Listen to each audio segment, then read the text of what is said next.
सर्वेभ्यः नमो नमः। मित्रों, आज हम लोग काव्य प्रकाश के अनुसार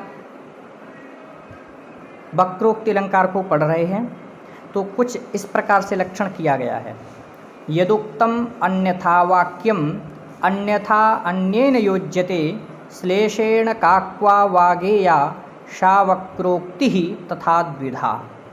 कहा किसी वक्ता ने कि यत् उक्तम, जो कहा गया, अन्यथा वाक्यम, अन्यथा माने किसी अन्य प्रकार से, और वाक्यम माने वाक्य को, अर्थात वक्ता के द्वारा किसी वाक्य को अन्यथा उक्तम, किसी अन्य प्रकार से या किसी अन्य अर्थ में, उक्तम माने कहा गया हो, और उसी वाक्य को अन्येन अन्यथा युज्यते, अन्येन माने किसी अन्य व्यक्ति के द्वारा, अर्थात श्रोता के द्वारा अन्यथा युज्यते, किसी अन्य अर्थ में योज्यते ग्रहण कर लिया जाता है या समझ लिया जाता है, तो सा वक्रोक्ति ही, वह वक्रोक्ति अलंकार कहलाता है।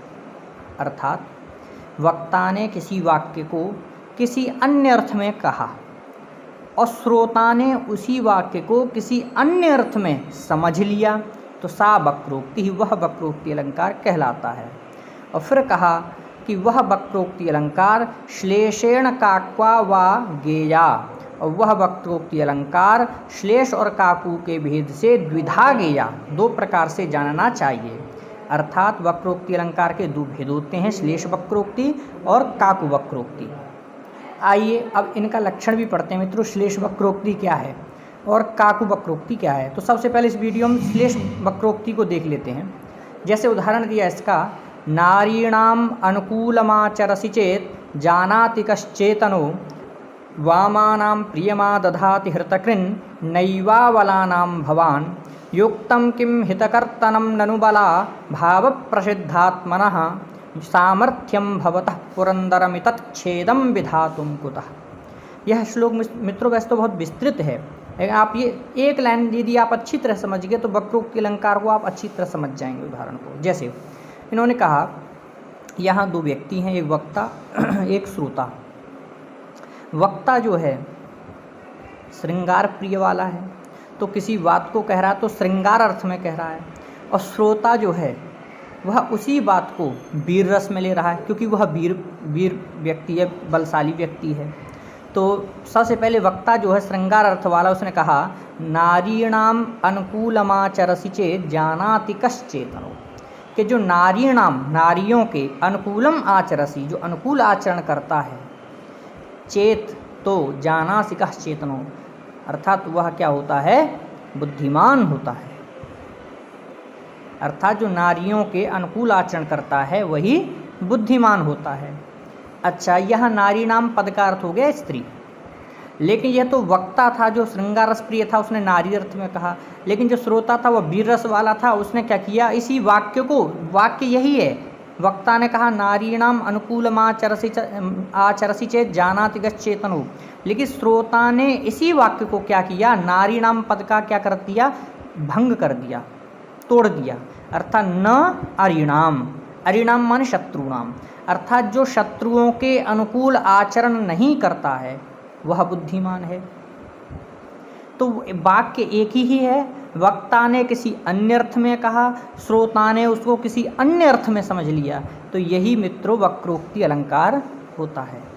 जैसे आपको और सरल उदाहरण दे दें लौकिक भाषा में, तो मान लो कोई शिष्य रहा गुरुजी का, वह शिष्य थोड़ा कमज़ोर था पढ़ने में, तो गुरुजी ने सोचा कि इसको दोपहर में बड़ा गर्मी पड़ रही है, आजकल का समय वैसे भी गर्मी का ही है, तो कहा कि इसको यदि हम पढ़ाएंगे तो बड़ा सिर दर्द होने लगता है, घंटा 2 घंटा तक समझाना पड़ता है।